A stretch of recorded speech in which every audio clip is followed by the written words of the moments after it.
Jake, you want to start us? Hey Cam, just another dominant defensive performance for you guys. Just what's the focus for you guys going into Kansas this weekend?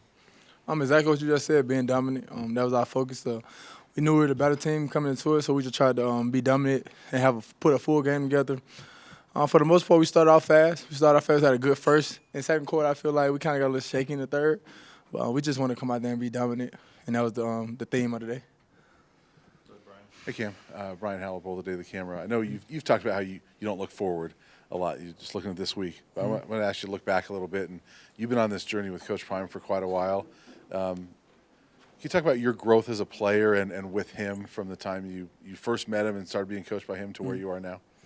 You ain't got enough time for all that. But when I first met Coach Prime, I felt like I was a better player than I actually was. When I first met him, I felt like I was the best thing since sliced bread. Until I met him, then I kind of learned what it was to be great and how to be great every day and be consistent every day. So me growing up with him, I just became a very consistent person just in everything I do in life as a whole. I mean, everything I do it from at home, translate to the field. So I just grew up as more of a man than anything under Coach Prime, more than a football player. Football comes and go, but the life lessons and everything that he's taught me just to be a better man is the biggest thing that I learned. Cam, Lee Rivera with Scope Up Sports. Your film recognition is off the charts when you're identifying and you're always moving guys around. What is your process like when you're looking at new opponents, and how do you help keep your other teammates aligned whenever you do stuff like that? For me personally, we play a different style of defense than we see in the Big 12. So I look at what other teams tried to do us before, and I look at what this team has. I mean, so going into this week, we have a quarterback that runs the ball a lot.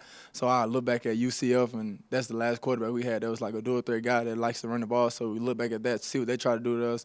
Then when I get in the game, it kind of, if you watch it enough, it kind of, once you sit in the game, it kind of clicks for you. And I don't know really. I can't have no recipe for it. It just happens. Cam, Troy Finnegan, CU Sports Report. You're playing against a team with a lot of momentum, a lot of desperation with 6 losses. As one of the leaders of this group, how are you ensuring that you guys are ready to match that right from the opening kick? It's staying focused. I mean, I don't feel like we got to go match them. They got to come match us.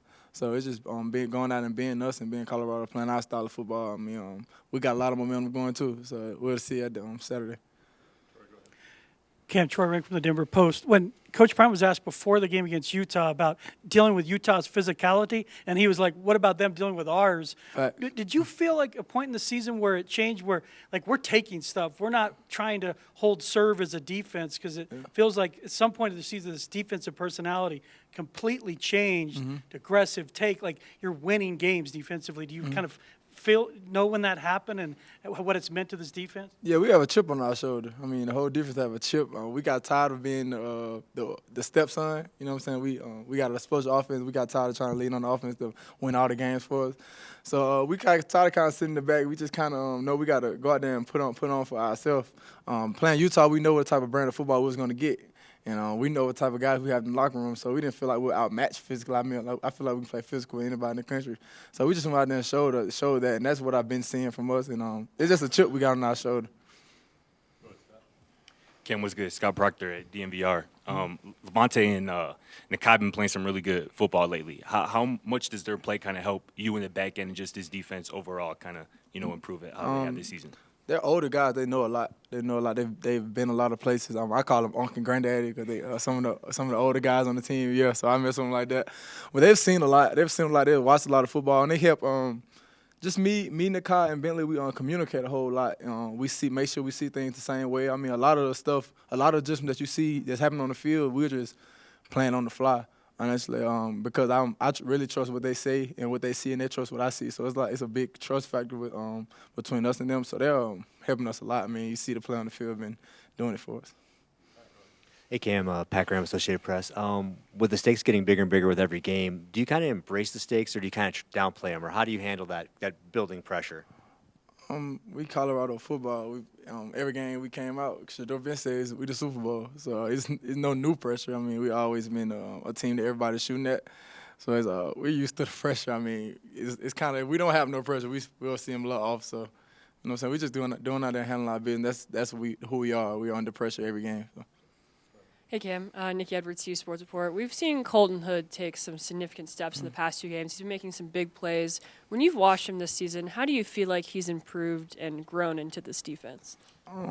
I feel like he improved just on the details, on the small things. I mean, he's a younger guy, so a lot of stuff probably he didn't understand at first. He didn't understand why he was doing certain things, but now he's starting to accept his role on his team. He understands the guys that he have in front of him for the most part. He's accepting, just trying to get himself better every day, not worrying about how much I play here, how much I play there. Just when I play, when I get in, I'm gonna make sure I'm on my point. So I'm proud of the guy, man. I'm extremely proud of him, the way he comes to work and the way that he's just a great team player. We have a lot of great team players on this team, just guys that come to work every day, no matter the stakes or how they feel when they come to work and handle their business, and he's one of them. Hey, Cam. Coming down the stretch of your senior year here, just curious, if you had it your way, when people talk about your legacy here, what would they say about you? Cam was a great teammate. I want to be a great teammate. I mean, I pay attention with the bloggers say and with Twitter or whatever say, but as long as some guys in the locker room respect what I did and respect how I played, that's all that matters to me. Morning, Cam. How you doing? Good. Good.